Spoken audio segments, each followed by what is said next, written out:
cuyo tema interesante es referente a los murciélagos. De verdad nos sentimos muy complacidos de tenerlos aquí participando de este programa de videoconferencia que busca más que nada difundir el conocimiento científico durante estos momentos de crisis. Como primer punto tendremos la palabra por parte del presidente de SMBC capítulo de Panamá, el Magister Alfredo Lanuza. Saludos. Saludos, Manuel, ¿cómo estamos? Excelente. Poder ver que la sala está llena, gente bastante animada y con ánimo de conocer mucho más sobre los murciélagos. Es importante para nosotros como sociedad mesoamericana, igualmente como Asociación Biológica Panameña, poder compartir con ustedes un poquito del conocimiento sobre lo que son las ciencias biológicas y otros temas que más adelante se irán tocando.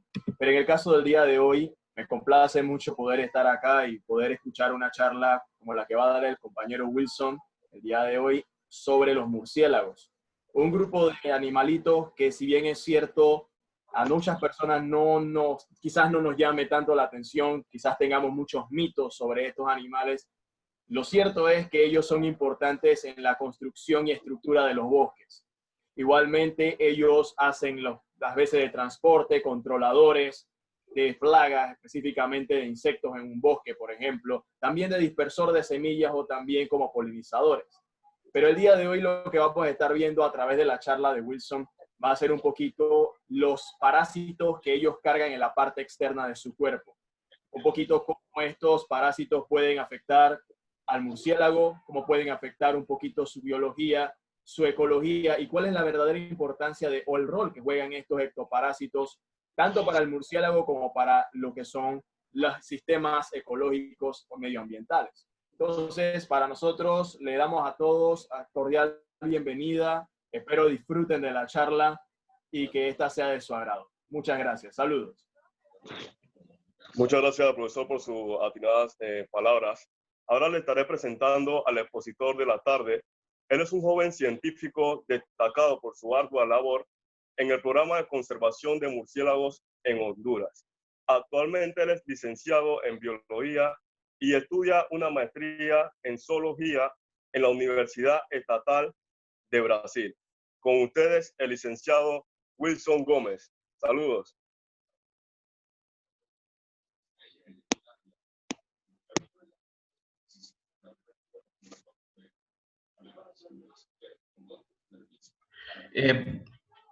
Buenas tardes nuevamente. Para mí es un honor estar aquí compartiendo un poco sobre este tema del parasitismo en murciélagos, y de lo cual estaremos hablando a continuación. Espero que todos estén bien y un saludo cordial. A continuación vamos a ver un poquito cuestiones generales de lo que es el parasitismo en este grupo que actualmente vemos que hay una problemática que los está envolviendo a un grupo que tiene una función ecológica bastante importante. Son de los principales organismos claves en los diferentes ecosistemas. Creo que sí me escuchan. Sí. Sí, correcto, Wilson. Excelente. Bueno. Entonces, les estaré platicando sobre esta temática. Básicamente, cuando nosotros escuchamos hablar de parasitismo, generalmente es como un tema que no lo queremos ver, no le damos la importancia que se merece. Incluso mucha gente, los parásitos son como algo despectivo que no es del agrado de todas las personas. Muchas veces lo que se habla de parásitos y lo único que se piensa es erradicarlos. Sin embargo, los parásitos están en la vida silvestre hace millones de años y tienen una función como tal. Posiblemente nosotros, debido a la falta de educación,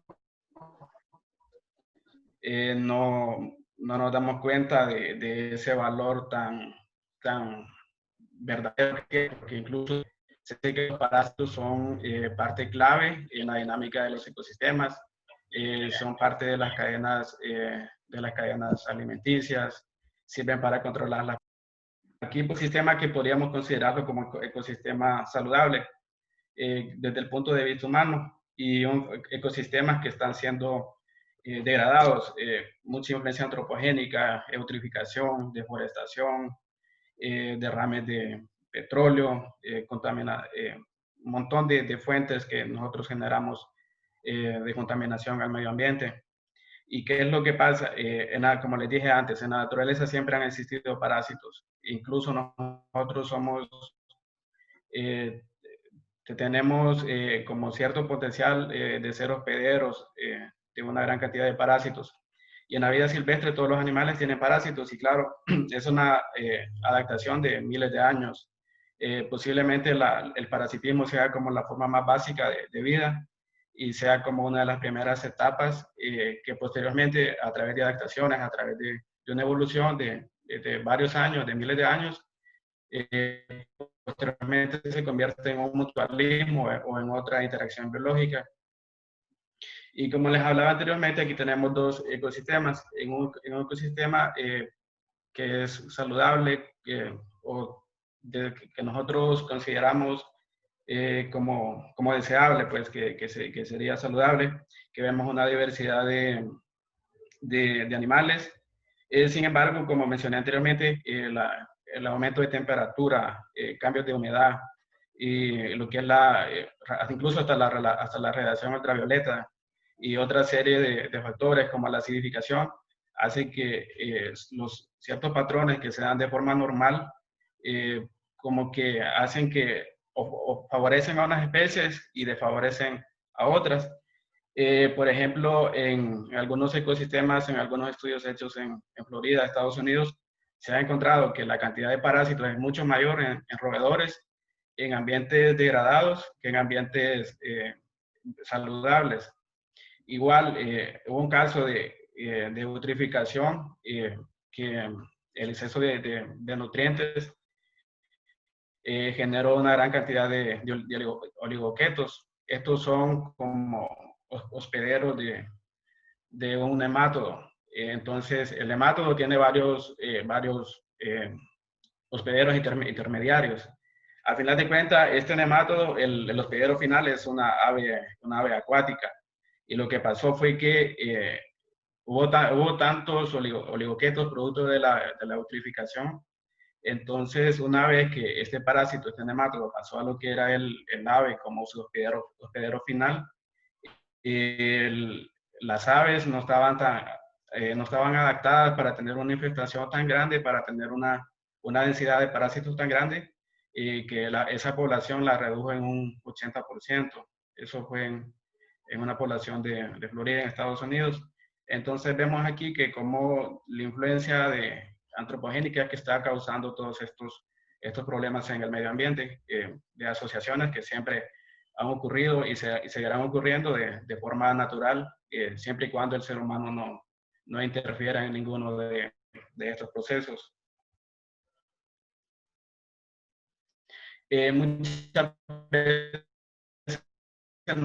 nosotros tomamos ciertos parámetros o ciertos indicadores para considerar un ecosistema como saludable y muchas veces entra lo que es en el error, porque básicamente a nosotros mismos como un modelo y creer que si nosotros estamos saludables en base a ciertos parámetros y si nuestros órganos están bien, si podemos caminar, si podemos pensar, si podemos hablar sin ningún problema, creemos que estamos bien y muchas veces es como que extrapolamos este concepto a lo que es el medio ambiente y lo que se hace es que solo se analizan algunas variables que no dan una información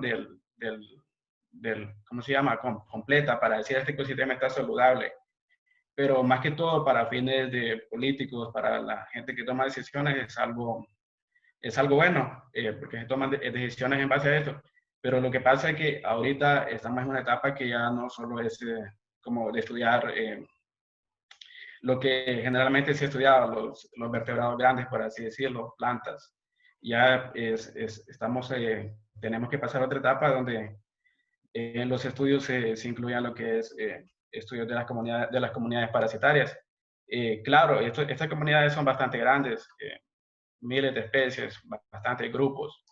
Y entonces ahí es cuando los académicos, las personas que se dedican a la entomología, parasitólogos, tienen que saber un poco de historia natural de estas especies, seleccionar especies que sean clave, y porque estas son especies que son indicadoras de los ecosistemas, de la calidad o de la degradación. Básicamente, en la naturaleza existen una gran cantidad de diversidad, ¿verdad? Sin embargo, como mencioné anteriormente, los estudios se han centrado en mamíferos grandes, en plantas, en cuestiones bien que dejan o que se ignora lo que son cuestiones microscópicas o los artrópodos en general. Sin embargo, la diversidad de parásitos es bien difícil de calcular, de estimar la diversidad y estimar un poco la riqueza, porque lo que se hace, como mencioné anteriormente, es estudiar otros grupos y se dejan estos grupos que son un potencial de información biológica de lo que sucede en el medio ambiente.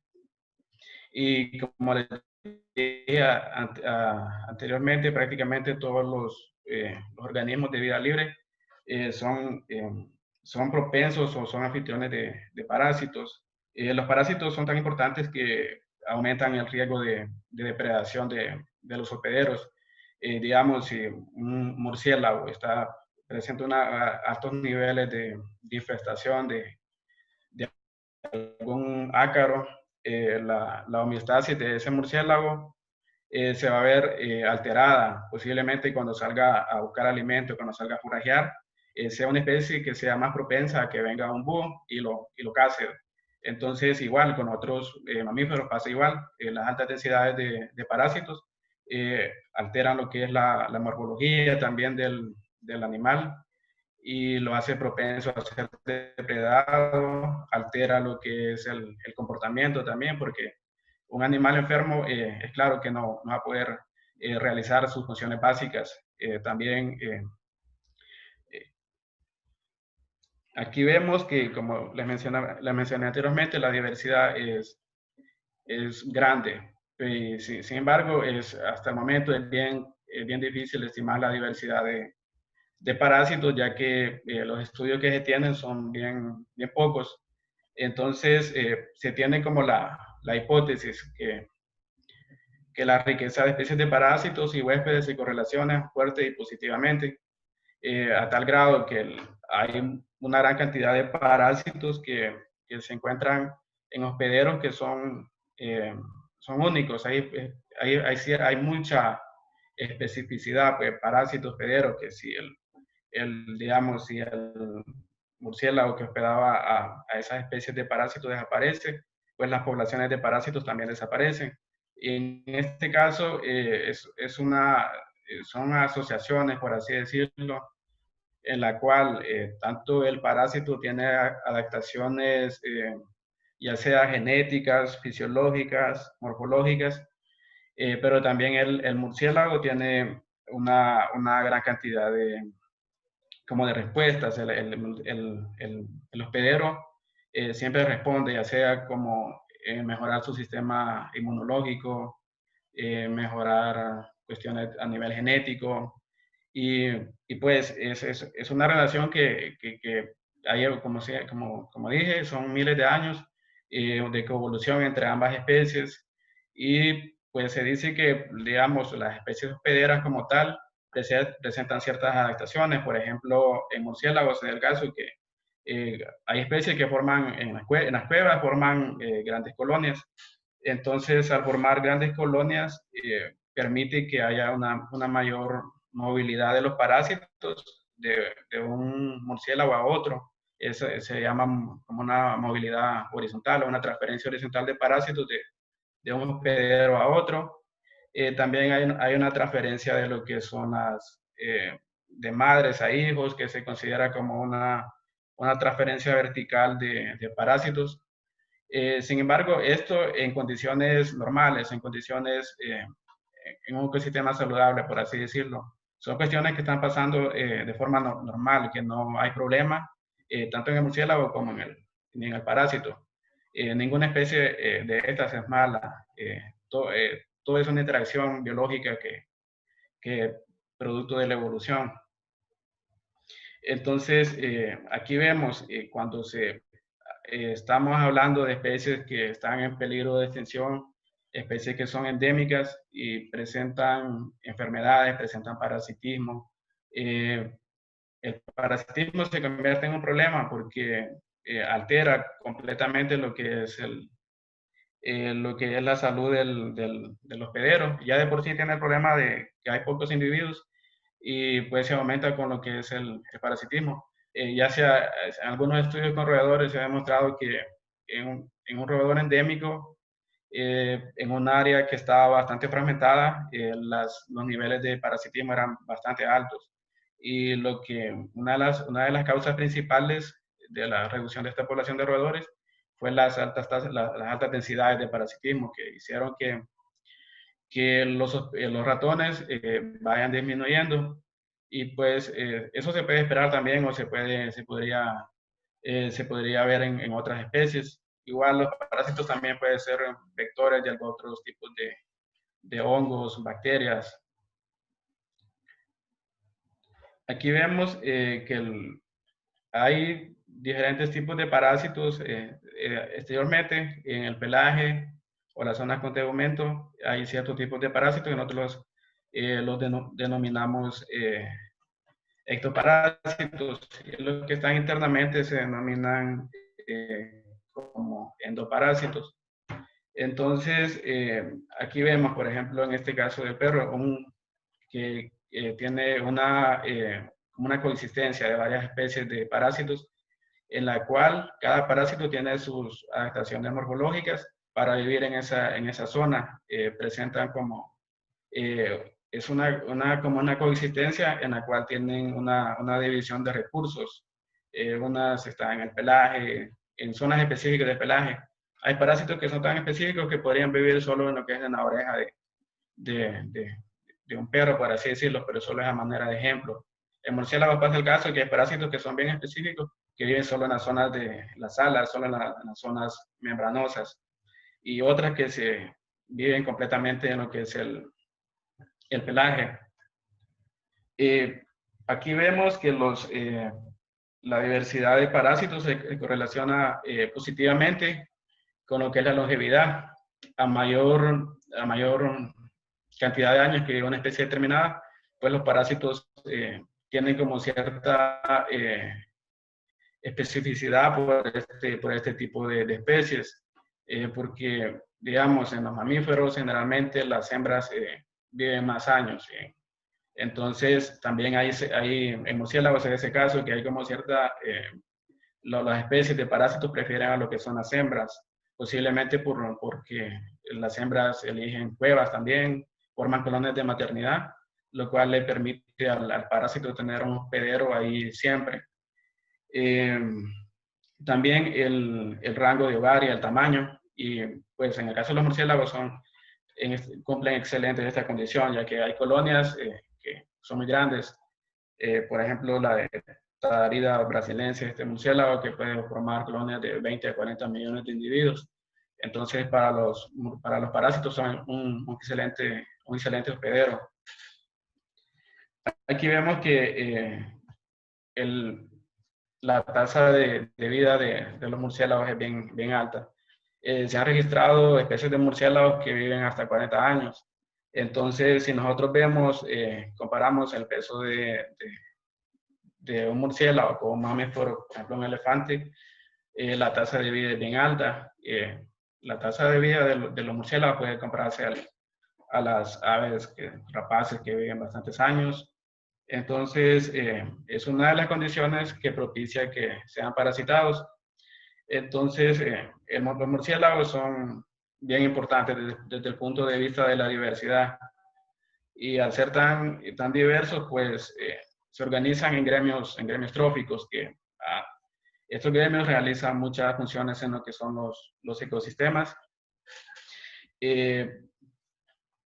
Aquí vemos, por ejemplo, que los murciélagos, como vemos en esa imagen, los murciélagos cada noche, ya entre varias horas, van a salir a realizar su montón de actividades que hacen que nosotros tengamos ecosistemas con un montón de una diversidad de plantas, que tengamos muchos servicios y beneficios de todas las actividades de forajeo que ellos realizan. Por ejemplo, en la polinizar hasta 500 especies de plantas, plantas que son, hay plantas nocturnas que abren sus partes florales en la noche y son los murciélagos quienes las polinizan, son de colores blancos y llegan los murciélagos a polinizarlas.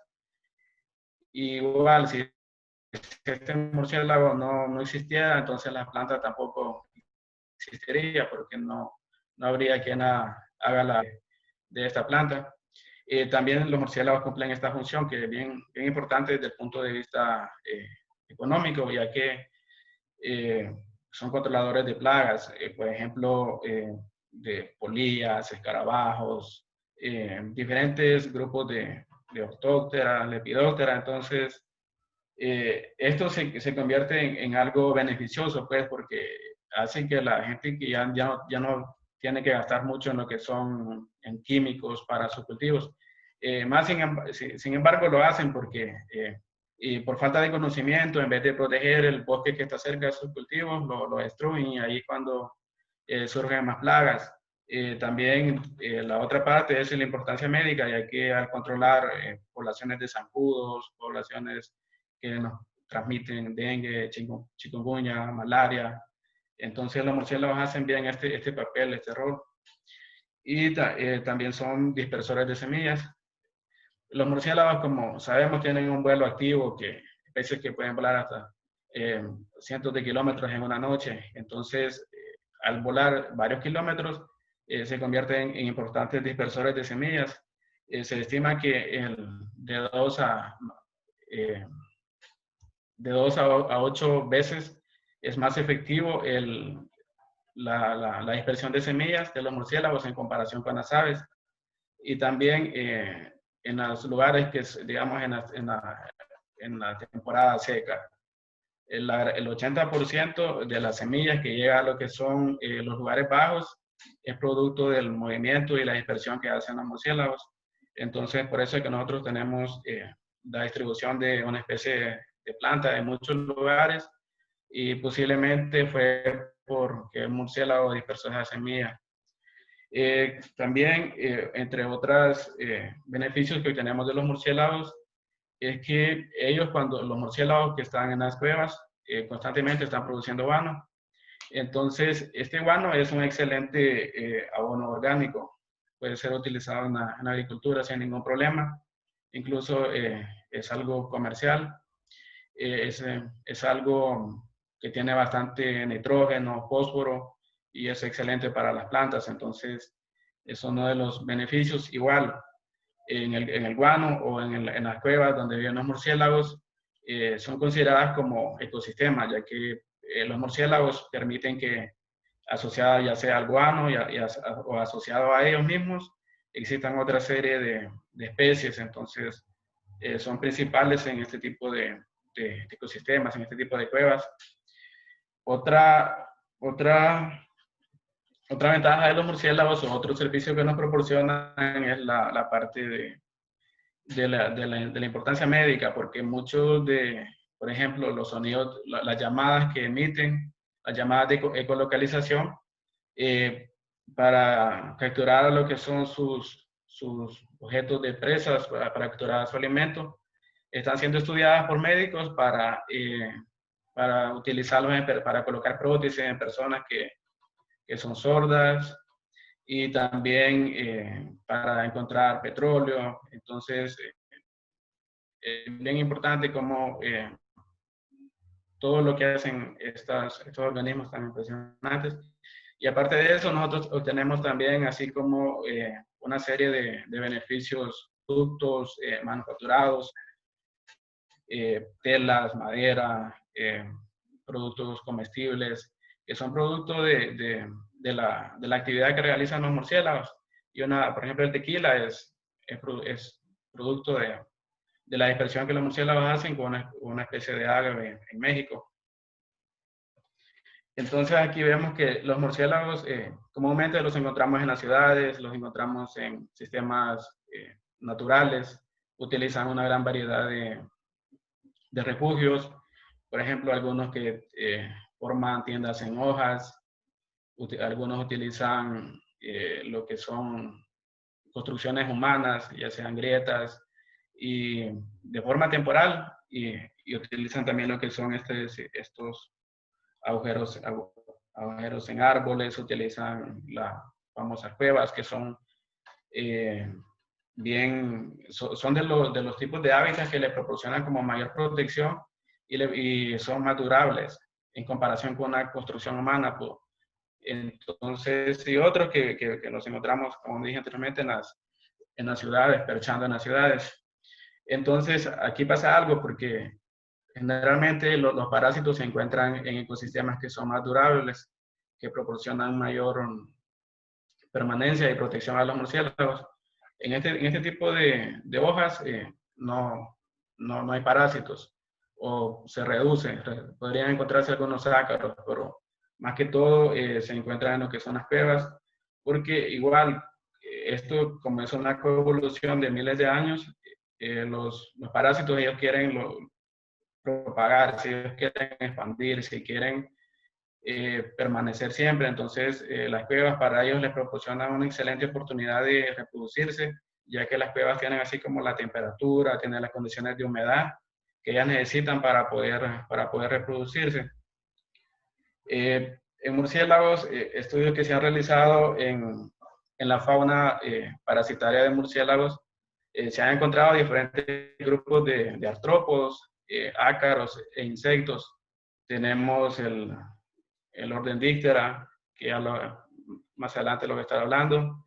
De la familia de las chinches, se han encontrado algunos hemípteros de murciélagos, de la familia de las pulgas, que son las sifonópteras también, y los de los ácaros, sarcoptiformes, mesostigmata, trombidiformes, estos que están acá, estos rojos, y el orden Ixodida.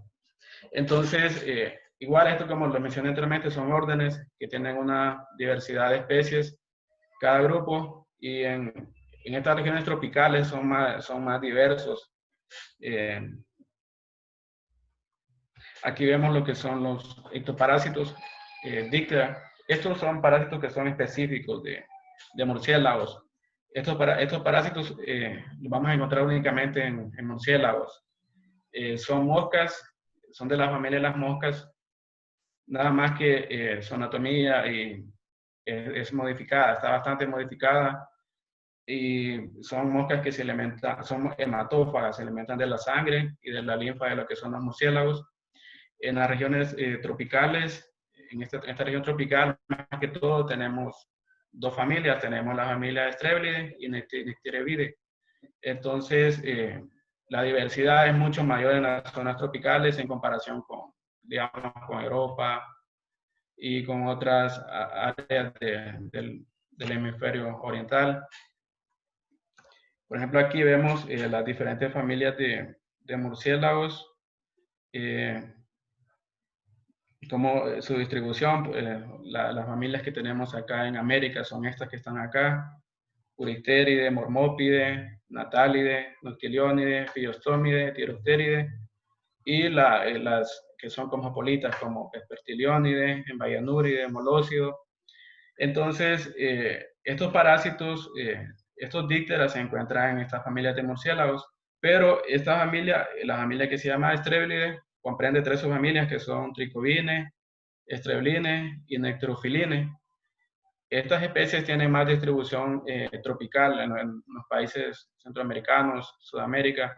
La diversidad que se ha conocido es bien amplia en comparación con la familia Nicteberide, que tiene una distribución más al hemisferio oriental. Entonces, con las Nicteberide, con las subfamilias Nicteberine y Cyclopodine. Entonces, aquí vemos cómo la asociación de estos parásitos con sus hospederos. Por ejemplo, aquí vemos a la familia Streblidae. Esta fotografía que está aquí abajo es de una mosca de la familia Streblidae. Y como ustedes ven, su anatomía es muy diferente a lo que son las famosas moscas, completamente diferentes. En este caso, esta especie de mosca que está acá tiene un desarrollo de sus patas posteriores que le permite desplazarse muy rápidamente en lo que es el pelaje de murciélago. Y acá vemos una especie de murciélago que presenta diferentes parásitos. Creo que tiene como 5 parásitos en lo que es la zona del pelaje facial. Entonces, estos parásitos, posiblemente esa especie sea una especie que se ha adaptado a la zona solo a la zona del pelaje. Entonces, por eso tiene las patas bastante largas para moverse muy rápidamente a través de la zona del pelaje, porque claro, el murciélago se está moviendo, se está alimentando y también se está acicalando. Entonces, la mosca para poder sobrevivir tiene que moverse. Igual, en las moscas hembras también tiene que haber un desarrollo de las alas, porque no todo el tiempo van a pasar en lo que es el murciélago. Cuando están en etapa reproductiva, abandonan el murciélago y buscan un lugar donde colocar la pupa. Y como lo mencioné anteriormente, son moscas hematófagas que dependen exclusivamente de los murciélagos. Por eso es que estas dos familias son bien específicas de murciélagos. Y como les dije anteriormente, en condiciones naturales, en condiciones que no hay influencia antropogénica y por lo tanto no hay modificación de la temperatura ni modificación de la humedad en las cuevas, es una asociación que se está dando sin ningún problema. Pero habría que evaluar últimamente con esto del cambio climático que está produciendo que la temperatura se eleve, lo cual es propicio para que muchos insectos se dispersen, se reproduzcan, y evaluar también a los otros grupos de artrópodos para ver cómo están infestando a los murciélagos. Lo vemos desde ese punto porque es importante que conservar la biodiversidad, y los murciélagos son parte fundamental de esa diversidad, y entonces si digamos los niveles de parasitismo son altos, se reducen todos los beneficios que nos proporcionan de un díptera, de un estrélido. Entonces, aquí lo que como sistema de reproducción lo tienen lo que se llama viviparidad adenotrófica. ¿En qué consiste esa viviparidad? Las hembras, cuando son fecundadas, ellas, los huevos los eclosionan en el útero. Posteriormente, este huevo tiene como un desarrollo, la larva se está desarrollando. Y mientras tanto, en el interior de la hembra es alimentada por una glándula intrauterina. Este huevo pasa por estas larvas dentro del huevo pasan por un desarrollo, completa su primer instar hasta llegar al tercer instar. Una vez ha llegado al tercer instar, la hembra abandona lo que es el murciélago. En todo este proceso anterior, la mosca hembra estaba en lo que es el murciélago. Pero una vez ha llegado a lo que es el tercer instar, abandona lo que es el hospedero y busca un espacio en la cueva donde dejar la pupa. Por eso es que las cuevas son bien importantes para este ciclo de vida. Entonces, las pupas son dejadas en algún lugar de la cueva. Esa pupa de 3 a 4 semanas de desarrollo sale o emerge lo que es una mosca adulta. Esta mosca adulta tiene que buscar nuevamente a lo que es un hospedero y colonizarlo. Una vez que lo ha colonizado, busca nuevamente a una pareja para que este ciclo retorne. En este caso hay varias especies de estrélidos o nictibéridos que no que no abandonan lo que es el hospedero. Por ejemplo, los machos, hay varios machos que nunca lo abandonan. En este caso, solo las hembras, pero por cuestiones de reproducción. Entonces, como hemos estado hablando de estos grupos de parásitos, dípteras, que muchas veces, si nosotros capturamos un murciélago, posiblemente ni los miremos, porque a veces son bastante pequeños que no se perciben o están metidos dentro del pelaje. Me imagino que ustedes han manipulado murciélagos y no los han visto. Entonces, esto es en base a adaptaciones que ellos han desarrollado. Los parásitos pueden estar presentes, pero sin embargo pueden estar dentro de las zonas de pelaje, y por eso es que los parásitos tienen como una serie de adaptaciones y modificaciones de lo que es su morfología. Entonces, se ha clasificado a los parásitos entre grupos, a un grupo que se considera como rastreadores de alas. En este caso son parásitos que viven exclusivamente en lo que son el ala del murciélago. Entonces, presentan como en la parte anterior, presentan como un ectenidio para estar sujeto a lo que es el ala del murciélago, claro, porque el murciélago está moviendo, entonces tiene que tener un órgano que le permite estar sujeto al murciélago, como en este caso que vemos acá, que el parásito siempre está sujeto a lo que es el hospedero. Tenemos otro grupo que se considera como corredores de pelaje. En este caso son parásitos que viven en la zona del pelaje del murciélago. Son estas que se mueven muy rápidamente. Cuando uno agarra un murciélago, ellos siempre sienten algo de como incomodidad y se están moviendo muy rápidamente. En ese caso, estos parásitos tienen un desarrollo de sus patas posteriores bien largas. Las patas posteriores son bien largas y tienen un desarrollo de lo que es el tórax bastante desarrollado, porque eso le permite como darle energía al parásito para que se desplace y mayor agarre a lo que es el murciélago. Entonces, por eso es que se mueve muy rápidamente con el desarrollo de sus patas posteriores y el desarrollo del tórax. Y también tenemos otro grupo que se considera como nadadores de pelaje. En este caso son parásitos que tienen alas reducidas. Estos parásitos como que tienen un desarrollo o son parásitos que son aplanados, que dorsoventralmente son aplanados. Entonces, esto le permite moverse en lo que es el pelo del murciélago. Entonces, los murciélagos utilizan una serie de estrategias para poder evitar lo que es el parasitismo. Estrategias que han desarrollado a través de cientos de años. Los murciélagos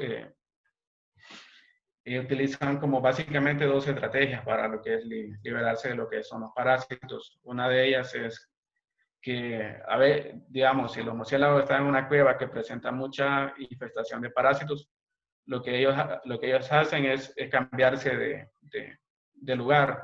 Y eso también se ha registrado en otros mamíferos, que lo que hacen es desplazarse a áreas que tienen menor probabilidad de infestación. Entonces, es una de las principales adaptaciones para reducir el parasitismo. También está otra estrategia, que es el comportamiento de aseo, el comportamiento de acicalamiento. En este caso, los murciélagos se lamen lo que son se lamen lo que es el pelaje. Utilizando la lengua se lamen lo que son el pelaje y las membranas. Entonces, de esta forma, ellos matan a lo que es el parásito, y de hecho se considera que es como una de las principales formas de mortalidad de lo que son los parásitos. Otra adaptación que también realizan como parte del acicalamiento es rascarse con las uñas, con las patas, las zonas del pelaje, solo las zonas de pelaje, porque si lo hacen en las alas se dañan. Entonces, son dos comportamientos que le permiten al murciélago liberarse de lo que son los parásitos.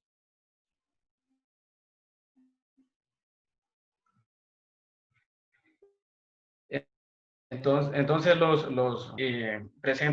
responden con otra serie de adaptaciones como adaptaciones morfológicas para siempre estar presentes en el hospedero, y es una serie de adaptaciones que han surgido a través de cientos de años. Sin embargo, como les mencioné anteriormente, esta asociación de forma natural no causa ningún malestar en las especies involucradas. Sin embargo, cuando las tasas de infestación son bastante grandes, se reduce lo que es lo que es la capacidad de forrajeo, la capacidad de vuelo de los murciélagos. Entonces, aquí, por ejemplo, vemos que generalmente cuando hablamos de parásitos, como mencioné anteriormente, es algo como que genera disgusto, como que las personas, como que es un tema que no quieren tratarlo.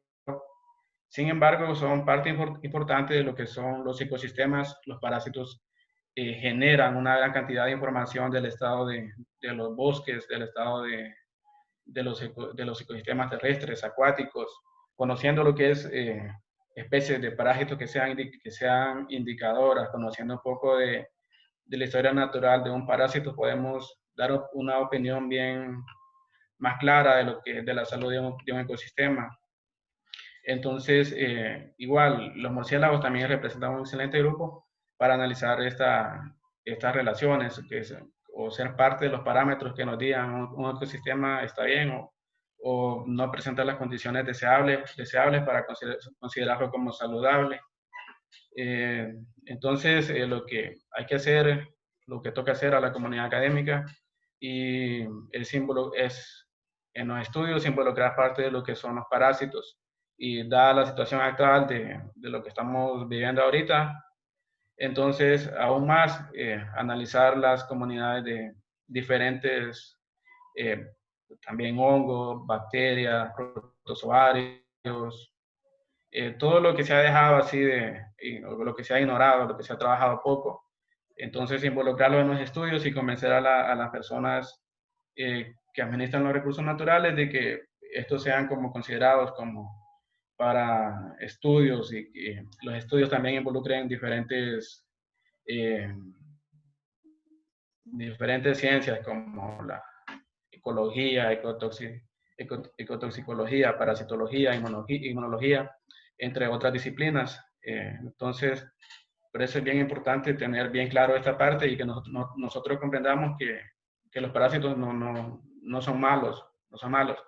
Sin embargo, nuestras acciones, nuestras actividades que realizamos, destrucción del medio ambiente, nos vuelve como, de cierta forma, un problema social, porque, claro, un ser humano no está adaptado para resistir un parásito, un agente infeccioso. Sin embargo, los animales los animales silvestres siempre los han tenido, entonces no hay ningún problema. Y todos los problemas que puedan surgir en base a esto es producto de nuestras acciones.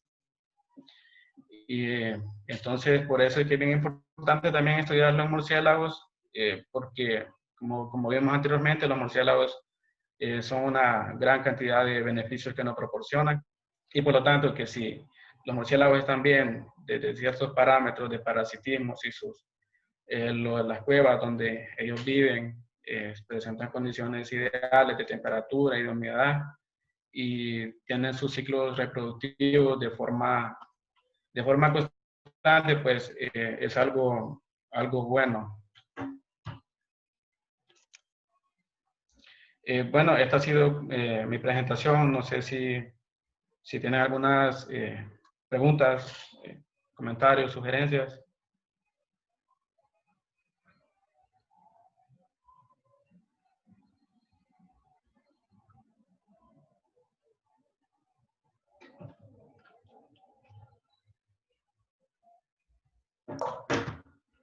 Muchas gracias, Wilson, de verdad, por tan excelente exposición. Pues ahora haremos la sesión de preguntas y respuestas, donde el compañero Jericho estará leyendo en los chats aquellas consultas, aportes, preguntas que el público quiera hacerle a usted. Así que cualquiera que tenga alguna pregunta, a la orden. Sí, buenas tardes ante todo y primero quisiera comenzar agradeciendo a Wilson Gómez por su participación. Realmente fue una excelente conferencia. Y bueno, ahora se abre el espacio para lo que ustedes quieran compartir, ya sea algún aporte, alguna pregunta, pueden hacerla aquí en la sala de chats, pueden exponerlas y aquí la vamos leyendo poco a poco. Okay, la primera que queremos aquí mencionar es de Sergio.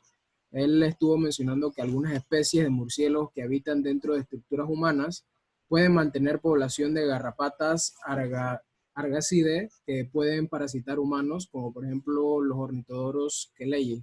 ¿Le gustaría mencionar sobre esto, Wilson?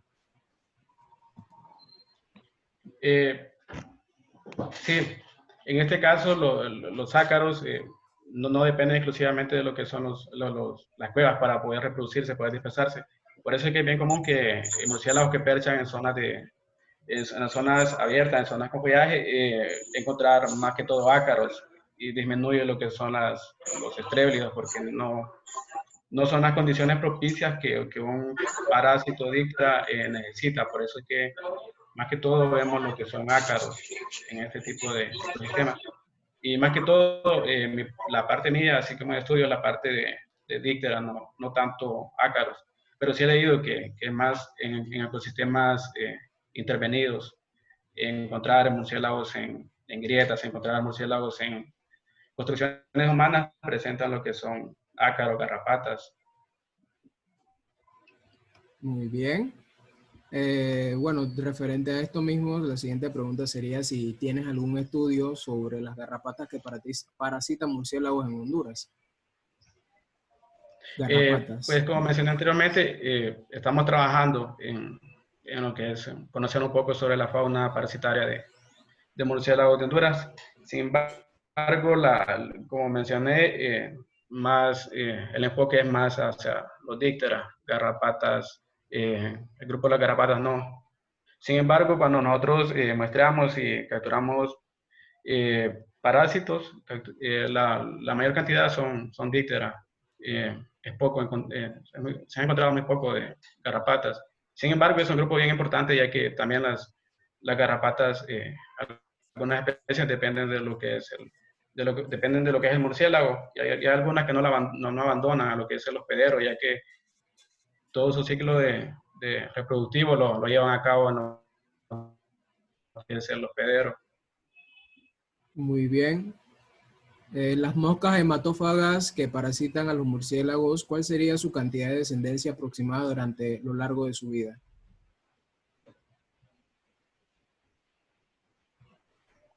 ¿Se me escuchó? Bueno, sí. Perdón, no. ¿Escuchó? Repito la pregunta. La pregunta era. Ok, las moscas hematófagas que parasitan a los murciélagos, ¿cuál sería su cantidad de descendencia aproximada durante lo largo de su vida? Moscas hematófagas. Ajá. A lo largo de la vida del murciélago, me imagino que dice sí, me imagino que es a lo largo pues como mencioné anteriormente, los murciélagos, a ser bien, tener unas tasas de vida altas y más que todo que las moscas hematófagas prefieren a lo que son hembras de 20 años, pues la cantidad de ciclos que se va a dar de un parásito en un hospedero son bastante grandes y habría que hacer una estimación para ver cuál puede ser, qué tantos ciclos de vida o qué tantos descendencias podría haber en un murciélago, tantos parásitos a lo largo de su vida. Muy bien. Aquí Sergio sigue mencionando que hay garrapatas que parasitan murciélagos que viven dentro de cuevas y otras que prosperan en techos y huecos de árboles. Sí, las garrapatas son bien generalistas, se encuentran en diferentes ambientes, no como los parásitos dípteros. Muy bien. Estas moscas, aparte de causarle algún tipo de anemia, si se presentan en gran cantidad en un individuo, pueden transmitir alguna enfermedad al murciélago, ya sea parásitos, bacterias o virus. Pues hasta el momento, digamos, este grupo Dictera, hasta el momento no se ha conocido que cause algún problema bien grande en los murciélagos. Claro, altera lo que es un poco la homeostasis del hospedero, claro que la va a alterar. Sin embargo, los murciélagos, esta coevolución es de miles de años. Por ejemplo, los murciélagos aparecen en el Eoceno hace más de 50 millones de años. Y el conocimiento que tiene de los dípteros es que su origen es como 260 millones de años, mucho más que los murciélagos. Entonces, sin embargo, no se conoce el punto de origen de cuándo empezó esta evolución de díptera a murciélago, pero nos lleva a pensar que son miles de años, y lo cual hace que tanto el murciélago como el parásito tiene sus adaptaciones. Pues el murciélago responde a lo que es las tasas de infestación de los parásitos, pues. Ok. Acá Julia Sáenz comenta que en la pared detrás de su casa hay una población de 5 murciélagos. Sé que no ha podido hacer que se vayan porque no quiere hacerles daño. Quisiera saber si no es tan dañino para el ser humano que ellos vivan allí. Pues yo considero que si está en un lugar de su casa y que no tiene contacto directo con ninguna persona, pues no es malo. De hecho, es muy bueno porque esos murciélagos posiblemente estén comiendo una gran cantidad de zancudos que salen en la noche, pues, y se evita un poco algunas probabilidades de dengue, chikungunya. De hecho, es muy bueno. Sirven como controladores de plagas que se encuentran ahí en las zonas cercanas de su casa, o están polinizando ahí plantas, dependiendo de qué especie sea. Ok. Mire, acá Sergio también sigue comentando que hay un linaje de bacterias del género Rickettsia que se asocia a garrapatas de murciélago. Es posible encontrar pocas garrapatas, sea porque solo las larvas se alimentan por días, los adultos o ninfas están más en guano. Interesante. Brenda Sánchez pregunta sobre la forma de eliminar ectoparásitos. Mencionó que una de sus estrategias es acicalarse. ¿Se ha hecho estudios de su saliva o los compuestos que tengan? Pues no. Sin embargo, se ha observado este comportamiento en varias especies, más que todo en una especie que se llama Artibio gamaicensis, donde aparte de acicalarse, como que estas especies como que también en algún tiempo como que se alimentó de lo que son los parásitos. No los mataba, sino que más bien como que los consumía, porque en el tracto intestinal se encontraron varias parásitos dípteros. Sin embargo, desconozco o posiblemente ya se hizo cuál es cómo está compuesto que es la saliva, las enzimas que tiene. Sí. Sí, sin embargo, sería un buen estudio realizar eso. ¿Podría mencionar si las especies de murciélagos tienen parásitos específicos? Sí, básicamente las dos familias que yo les estoy hablando son parásitos específicos, porque digamos, en mamíferos, en vertebrados más que todo, vertebrados, mamíferos, reptiles y aves, tienen parásitos de la superfamilia Hippoboscoide, que es Dictera. Entonces, estos dos grupos de Strebelidae y Nyctiberidae son propias de murciélagos. Ellas dependen exclusivamente de lo que son los murciélagos, no de otra especie. Y el grado de especificidad es alto. Hay ciertas especies de estrébilos que, digamos, en una cueva tiene la ventaja de que hay muchos individuos, pero también hay muchas especies. Entonces, todavía se desconoce el mecanismo que utiliza el parásito para detectar esa especie, y es una alta especificidad y ya está bien estudiada. bien argumentada en diferentes países de América. Se han realizado muchos estudios que sustentan esto. ¿Y tienen un listado de Strebli, de murciélagos ahí en Honduras? En Honduras hay un listado que hizo un investigador norteamericano, Cardick, en el cual menciona lo que son 43 especies de parásitos. Creo que ya había 12 especies de parásitos registradas por Wenzel, que es como uno de los padres en este tema de la parasitología. Y él, me parece que es en el 2013 o 2012 que salió este artículo de Cardick que menciona ahí los parásitos y los hospederos. Sin embargo, hay un vacío bastante igual en el resto de países centroamericanos en lo que es la fauna parasitaria. Uno de los países que más ha trabajado este tema y que actualmente está produciendo bastante información es Brasil, que tiene bien documentado la fauna parasitaria de los murciélagos.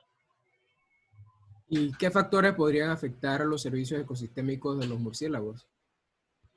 ¿Qué factores? ¿Qué factores podrían afectar los servicios ecosistémicos de los murciélagos o del murciélago? Bueno, pues son varios factores que pueden alterar que los murciélagos realicen bien sus funciones ecológicas. Y una de ellas son las enfermedades. Se ha documentado, creo que el caso de un hongo que está causando como una mancha blanca en murciélagos que posiblemente está reduciendo sus poblaciones o está alterando lo que es lo que es el éxito reproductivo o la supervivencia y por ende que el murciélago realice bien sus funciones ecológicas. También la degradación de los ecosistemas.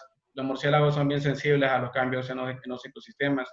Hay murciélagos que dependen de algunas especies de plantas, entonces, o de ciertos requerimientos ambientales. Entonces, al haber problemas en cuanto a la degradación, pues las poblaciones van descendiendo y por eso posiblemente haya menos dispersión, menos controlación, menos murciélagos controlando plagas, perdón.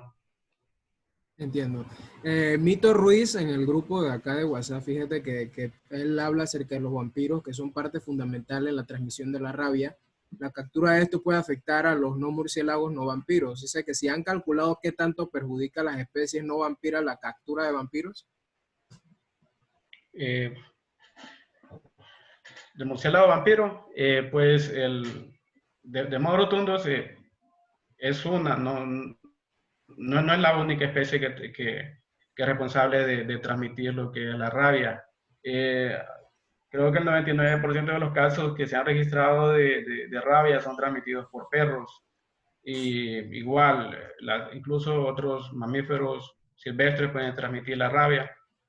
Y casi no entendí bien la pregunta, pero el hecho es que no es el único, no es el único mamífero que transmite la rabia y los casos son hasta ahorita son bien pocos, bien reducidos los casos en los que se han visto involucrados lo que son además rotundos. Bueno, y de todas maneras, sí, este tipo, la pregunta está aquí en el grupo, así que más adelante se puede seguir indagando un poquito más de esta información. Acá Lisné Batista dice que aparte de la riquexia, ¿tiene conocimiento de la incidencia de algún otro endoparásito en los murciélagos? Aparte de... Aparte de la riquexia. Ajá.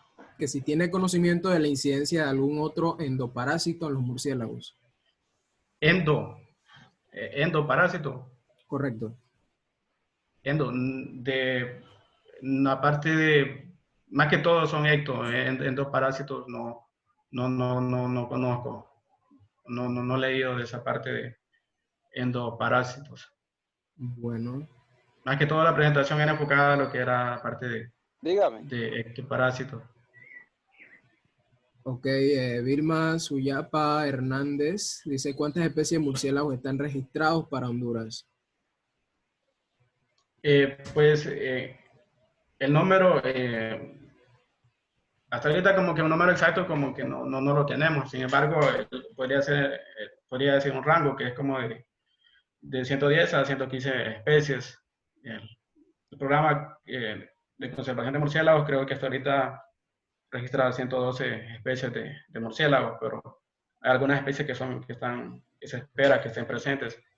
Sin embargo, por falta de monitoreo en algunas zonas no se ha podido documentar la presencia. Entiendo. Caroline Isabel pregunta también, ¿solamente los murciélagos controlan la población de parásitos cambiando de sitio o se asocian a otros organismos para poder controlar la población? No, únicamente es cambiándose de sitio y acicalándose. Y básicamente más bien una transferencia vertical de lo que son de madres a hijos. Pues los estrélidos es un grupo tan interesante que ellos consideran a lo que son los hijos o los individuos juveniles como parte importante de su dispersión y poder colonizar nuevos espacios, nuevos lugares. Más que todo la transferencia de padres a hijos y entre un murciélago y otro dentro de la cueva. Ok, en la imagen que mostraste. Pero sí, no sé. Ajá. Ok, sí, Daniel 98 acá pregunta, dice que en la imagen que mostraste en la diversidad de murciélagos alrededor del mundo y la distribución de las especies de moscas que los parasitan, se veía que también había la presencia de un hongo. ¿Ese hongo está asociado a las moscas o a los murciélagos? Sí, ese es un caso bien interesante, ya que en ese documento se hablaba de la presencia de un hongo parasitando lo que son parásitos. Se encontró ese hongo en algunas especies de dípteros y son hongos laborpeniales, me parece. Entonces, ese es un caso que ya se está documentando y claro, los estudios cada vez son más específicos y posiblemente es algo que también está pasando en la naturaleza. No sé si sería producto de la alteración de los ecosistemas o simplemente es una asociación que siempre ha estado presente. Muy bien, acá seguimos buscando. Lisné Batista sigue comentando, en vista de eso, si la carga parasitaria de Rickettsia, Bartonella o Borrelia, como mencionaron, es grande en distintas especies de murciélagos, ¿afectan en alguna medida al ser humano si estos intervienen en sus lugares de descanso? Pues con los ácaros no sabría decir, pero yo creo que con el caso de los dípteros posiblemente se han documentado algunos casos donde se han registrado picaduras a lo que es al ser humano. Sin embargo, no se ha documentado ninguna enfermedad ni nada, ningún malestar asociado. Más que todo, me imagino si la persona tiene algún tipo de problema que al ser picado por un insecto, posiblemente le cause algún malestar, pero no grande. Muy bien. Bueno, concluyendo acá, terminamos con algunos comentarios como el que hace Pablo. Pablo, sí, él dice que virus hay muchos y considerando la moda actual, muchos coronavirus son de murciélagos. Creo que es un tema bastante controversial el de los virus y los murciélagos actualmente. Ok, termina diciendo Lester Enrique, felicitamos al Colegio de Biólogos por esta experiencia. Lester Walker, Colón, felicitaciones al facilitador Wilson Gómez por tan loable ponencia. Con esto entonces creo terminamos la sesión de preguntas. Si tienen algunas otras preguntas y quieren hacerla, pueden hacerla acá en el grupo de WhatsApp. Se puede seguir acá comentando lo que gusten, cualquier otro aporte. Y esto sería todo entonces de parte de acá. Continuamos contigo, Manuel. Bueno, sí, muchas gracias, primeramente, de parte de SMBC y a Biopa por todas las personas que asistieron a esta videoconferencia. También queremos agradecer a la compañera Angélica María del Grupo CLE, que desde el día 1, junto con Wilson, nos dieron el apoyo para llevar a cabo esta videoconferencia. Pues pronto estaremos publicando otras temáticas que esperamos que sea de total agrado y llevarle un poco más de conocimiento científico. Sin más que decir, estamos todos despedidos. Hasta la próxima. Saludos. Gracias. Saludos. Muchísimas.